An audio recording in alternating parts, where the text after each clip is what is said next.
Hi, everyone. Welcome to this week's ConvHERsations with me, Kristie. I am so excited about the guest we have on today, Miss Kim Boudreau Smith. But before we turn it over to her and let her introduce herself, I first want to introduce myself and who I am. I'm Kristie Clayton. I am the founder of HERverse. Her is an acronym that stands for Helping Executives Rise. And we do that in three ways. Number one, we have a community of second in command leaders called Female Executive Mastermind, or FEM. We also have a community for executive leadership team members called Lead Her. And then last but not least, we do executive coaching with visionaries, integrators, and leadership team members. That is with ConvHERsate. And before I jump over and let Kim introduce herself and start our conversation, I want to share with you something really exciting that we are doing. The amazing team at HERverse really wanted to make sure that we were giving back to the hurricane. I don't want to call them victims because they are not victims. They are survivors and warriors of what is happening in their world right now. So we have a store that we have created that has our Strong Her together shirts, and anyone who purchased this, all of the proceeds are going to go directly to the hurricane relief efforts that are happening in the Southeast. So if you would like one, there is a link in the chat that will be able to get you over to the store so that you can purchase the shirt. With that being said, I'm super excited. Kim, welcome to ConvHERsations. Thank you so much. And by the way, your pre-live music, I was over here bopping away. It was really jazzy. It was really jazzy. And, thank you for the reminder of the hurricane efforts that you are doing, even though I'm up in Michigan. And trust me, we're very cognizant of that. But I just wrote myself a note as you were talking. Order a shirt from Kristie to pay it forward. So I just wrote myself a note. I will be taking care of that. And I hope everyone else that's listening does the same thing. Yeah, it's something that's near and dear to my heart. I think Kim, I went through Hurricane Rita in 2005, the big one after Hurricane Katrina. And it, completely destroyed our community. And it took years and years and years to rebuild. And to be honest with you, I never went back. I moved back to Oklahoma because I couldn't do hurricanes anymore. So yes, and I'm a Hurricane Andrew survivor. I was in Florida. I was living down there with my corporate job. So they're frightening. They're very scary. They're very frightening. They are, and they take so long to get over. Well, Kim, I would love for you to introduce yourself to the audience. Who is Kim Boudreau Smith? Well, first and foremost, as you know this, I'm a black lab dog mommy to Grace and Luna, my love of my lives. And I'm a coach, consultant, speaker, facilitator. I work with high achieving women and a few good men. And I help them really embrace their communication style, whether it's, their interpersonal, going out to their presentational skills. I also work with business owners as well to help them with their visibility so they can become more viable. I love, love, love that. And you and I are both incredibly passionate about helping women find their bold voice. Now, I know a little bit of your story and why that is such a passion for you, but I'm wondering if you wouldn't mind sharing, why is this such a passion for you? Well, it goes once upon a time. It goes way back. I mean, sure, as I was a child, I remember when I was young as a child, I'm out there, or I'm going to date myself, orchestrating, Mother May I's and doing all that. And I was the leader, but I was also told, tone it down. You have a big mouth, tone it down.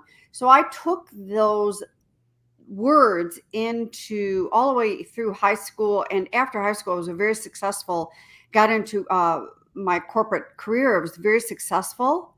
But I was very successful as I was faking it and lying and trying to make it. And the only woman back then in a room full of men being bullied to death. So after those meetings, going into the bathroom, sitting down on the floor, shedding the tears, getting myself together, and also holding back in those situations and then women in that same environment were after me because they wanted my position. And it's like, you can have it because I'm going to take the next step up so I can keep building to open up space for other women.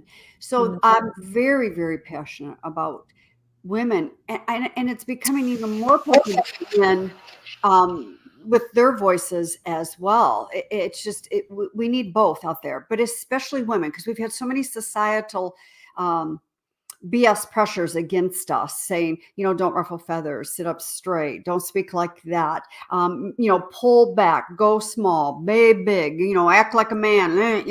There's so much of convolution of it's very mixed messages out there for us, and we do hide behind a very fake type of way of speaking when we can actually be authentic and remain in candor. Yeah. Because I don't know about you, but one of the things that I found is when I was being inauthentic and trying to be what everybody else, or what I thought everybody else wanted me to be, or what I thought that I should be, or, listen, we can insert a million different descriptions there. I would come home exhausted from that, right? It is exhausting to not be who you are naturally. Yes, it is. It's like you're treading up, against the water, or constantly going up a mountain, and you never get to that break, that reprieve when you're living like that. And that I was like that. In fact, part of my story was I fell asleep at a major intersection right over here by my house because of all of that. Yeah. Do you want to share a little bit about that? Yeah, so it was a major intersection. Actually, I had the honor of having you in my car, and we got to drive through, and I could say, this is the intersection. It's like, I don't know, it's like golden, but it's really not golden. It's an intersection where I fell asleep behind the wheel at a red light on a beautiful sunny August afternoon. And I'm going to tell you, I was not tired. I was not tired. It was not because of lack of sleep.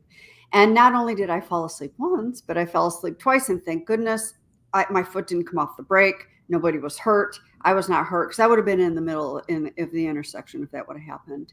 And that was a really aha, no pun intended, wake up moment for me, and a huge pivotal turning point in my life for me. And all that was every morning I would wake up, and before I get out of bed, and I'm a morning person, I'm up early.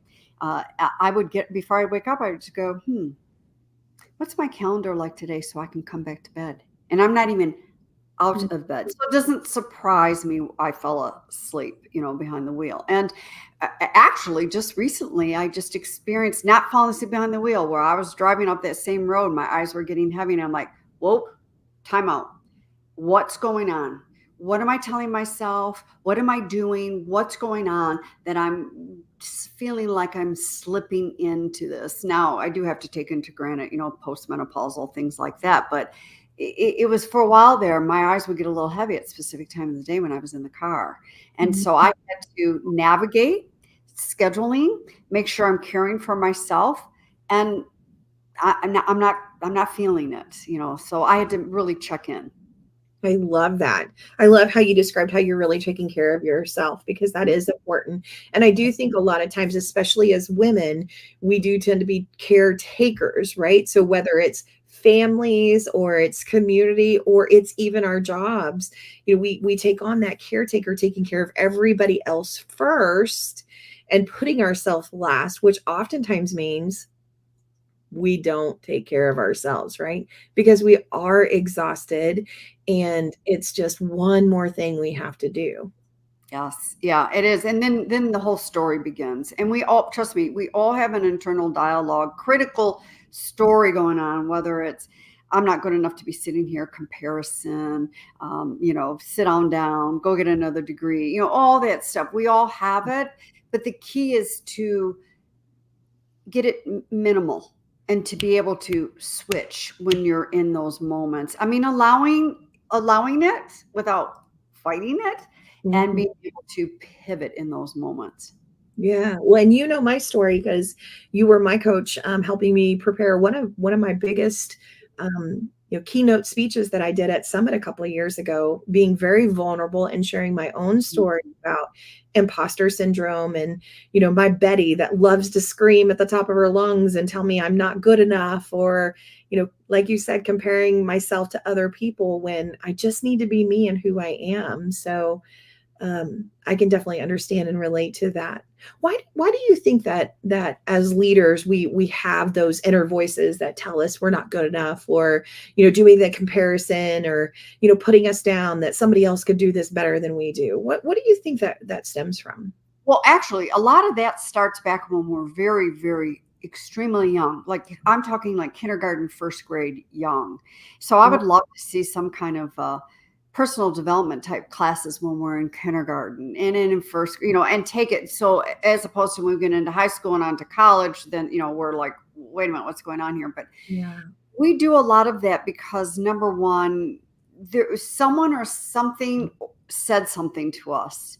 And in order for us to arrive to a specific thing, we feel we need to be doing more. Again, we've had a society where women at one time were not allowed to vote. Women at one time were not allowed to get a loan unless they had a man sign for it. So there's a lot of linear and things from many, many years ago, even though a lot of that stuff has switched, where we take that on when it's getting to the point of, and this is one of my favorite things, and it just goes back to you, Kristie. It's more than a keynote that what we were working on. It was really, trust me, how to work a stage. You can grab a microphone.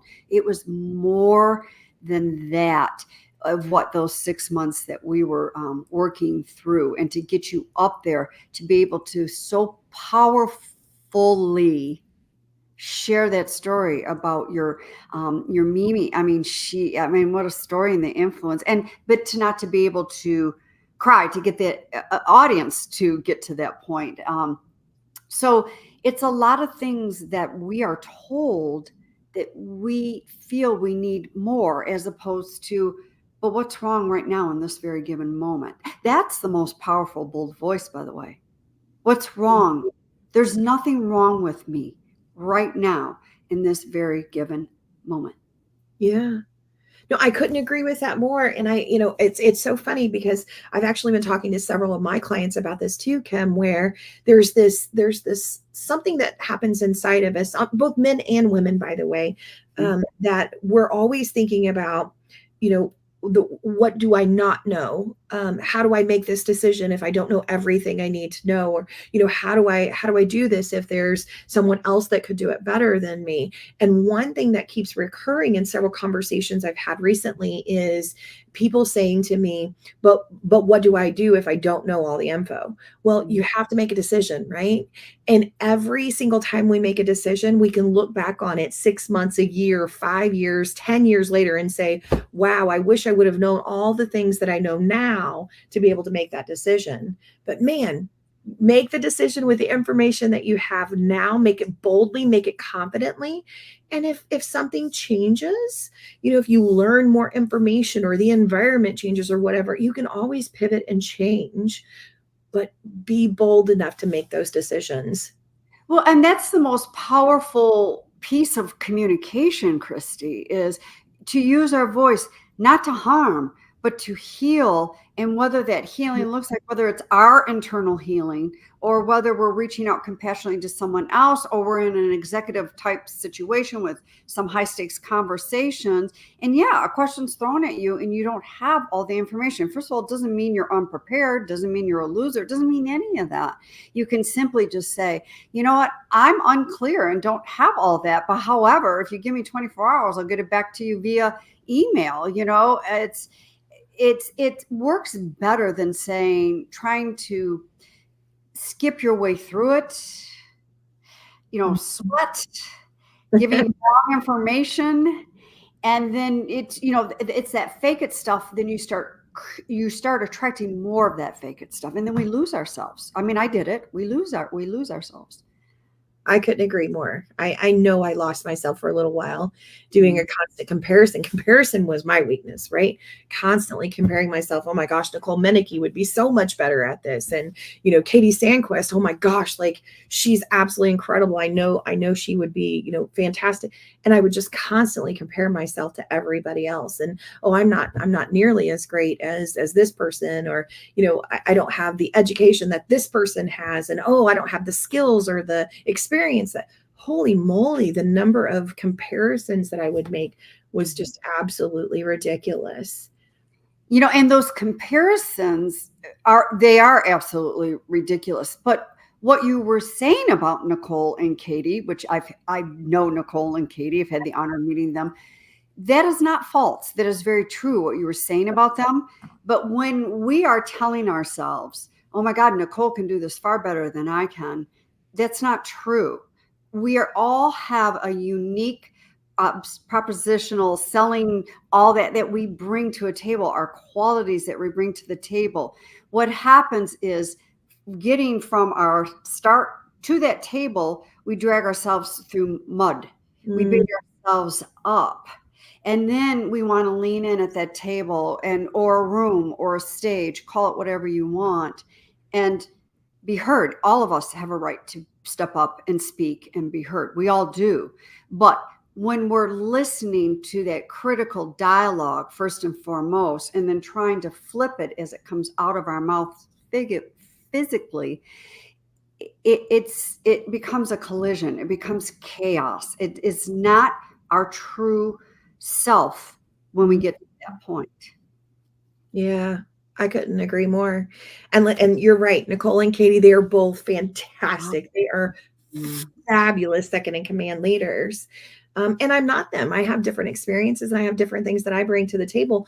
But in my head, I now have to start telling myself that they are fantastic and they are great. And so am I. And so are you. Mm-hmm. Yep, those I am affirmations. I know about those I am. And it's the same thing. I do the same thing. I take other women, and I was just talking about this morning. I take other people that have these amazing titles, and I put them here, and I bring myself down, and then I have to go, hold on, wait a minute. First of all, I don't want to be there. I was there at one time. I don't want to be there anymore.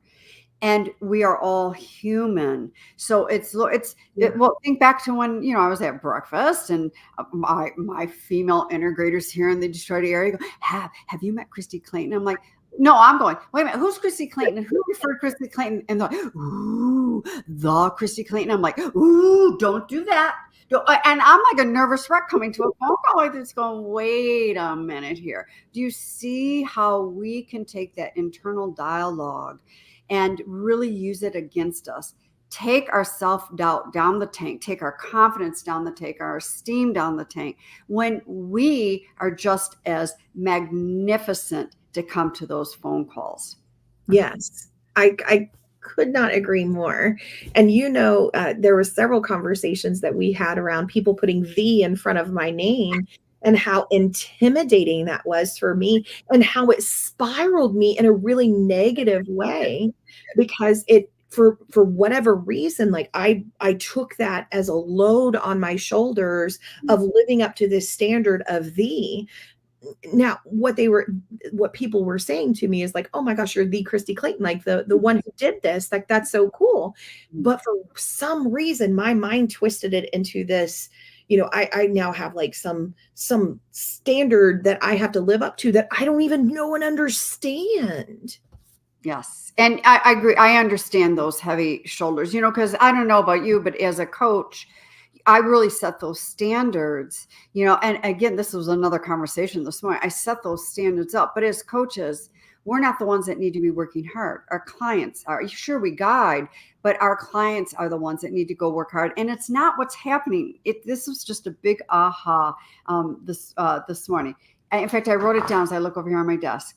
As we coach, because you're a coach too, yeah.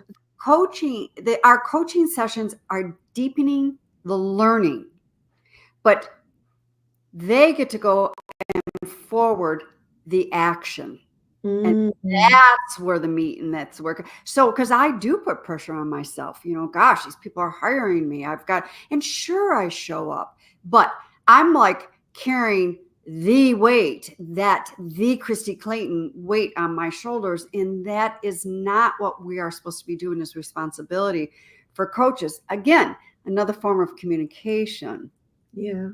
And you're right. You are the Kristie Clayton you're the founder, the creator, the visionary it was FEM when I met you, and now it's them. And then, the ConvHERsations and the Herverse and all of that. I mean, you are the Kristie Clayton. I mean, and by the way, everybody that is listening, or everybody that listens afterwards, whatever and whenever,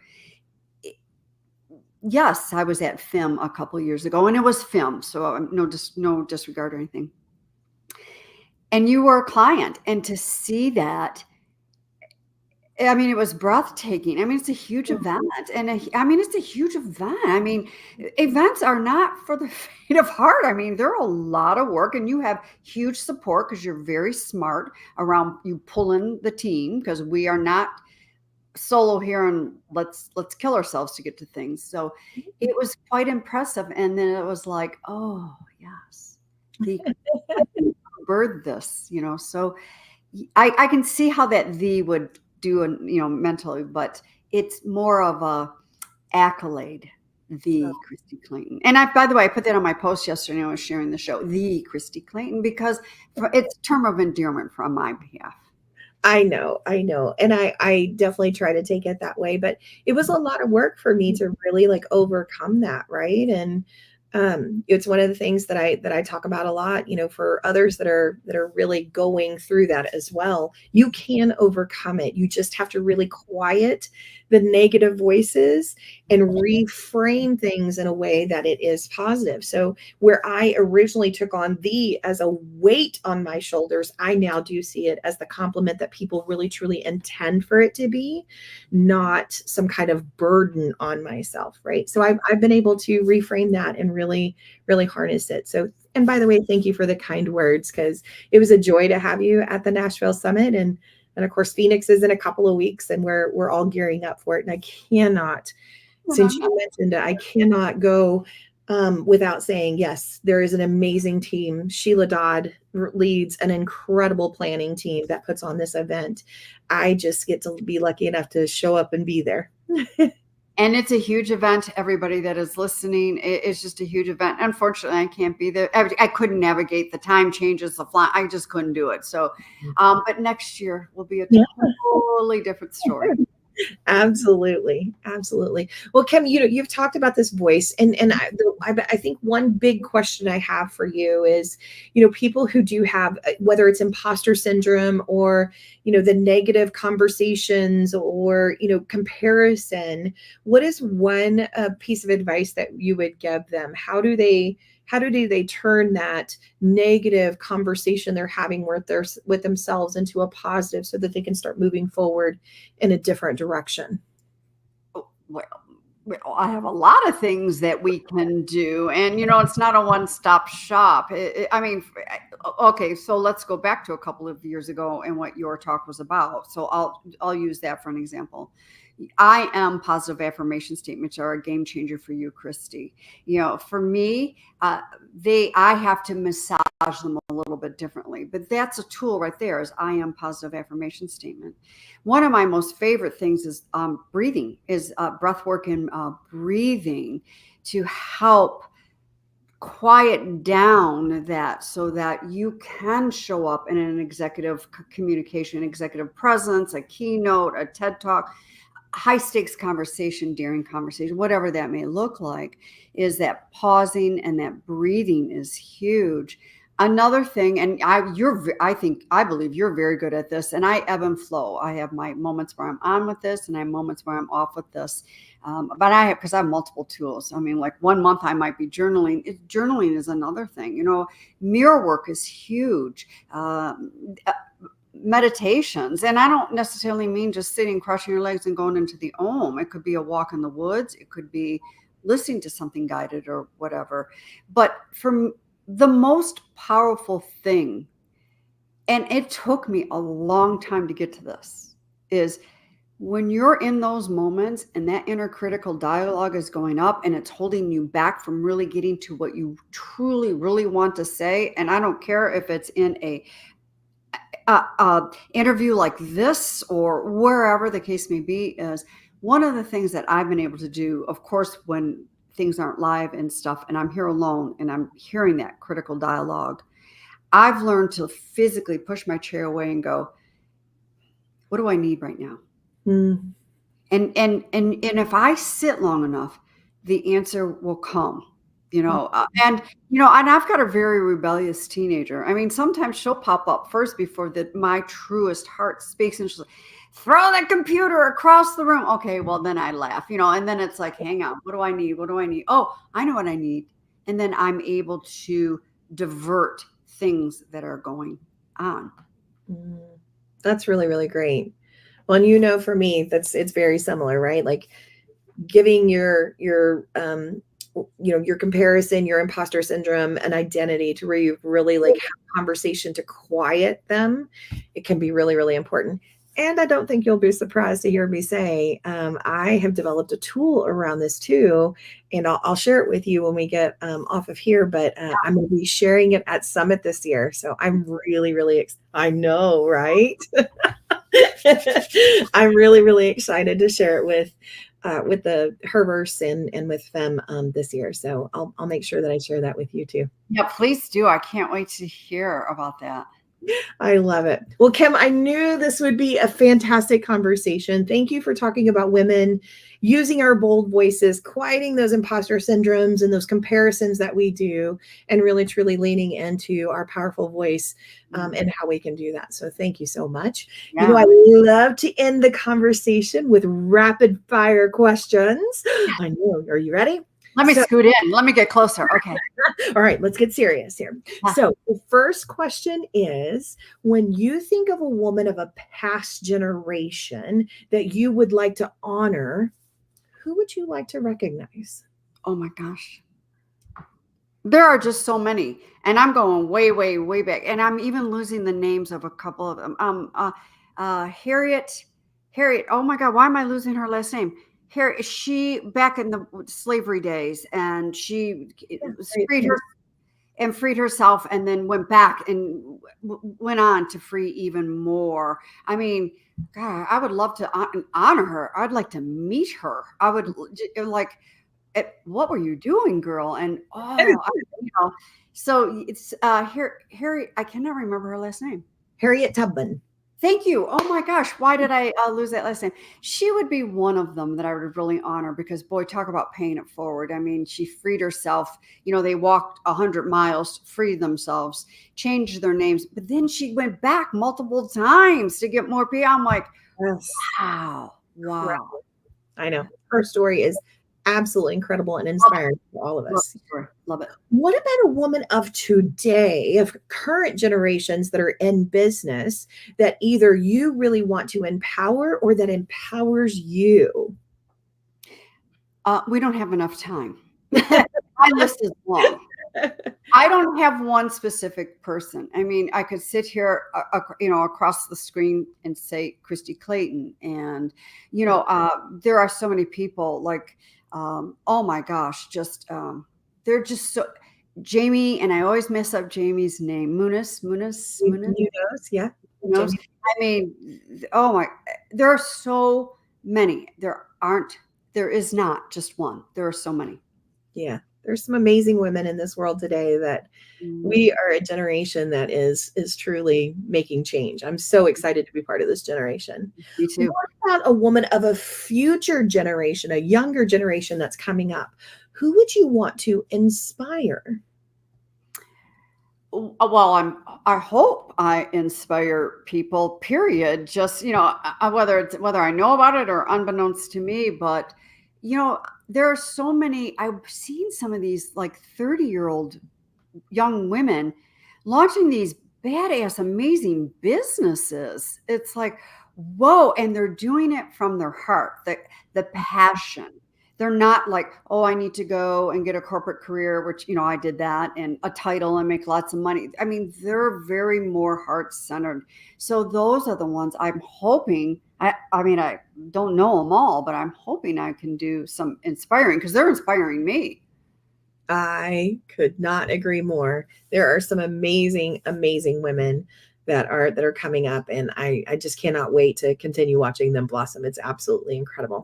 Well, Kim, again, like I said, I knew this was going to be a fun conversation. Thank you so much for coming on today. I can't wait for next week, and continuing conversations. Next week we're going to be talking to Jenny Haas, which is going to be so fun. Y'all have a fantastic week, and I'll see you soon.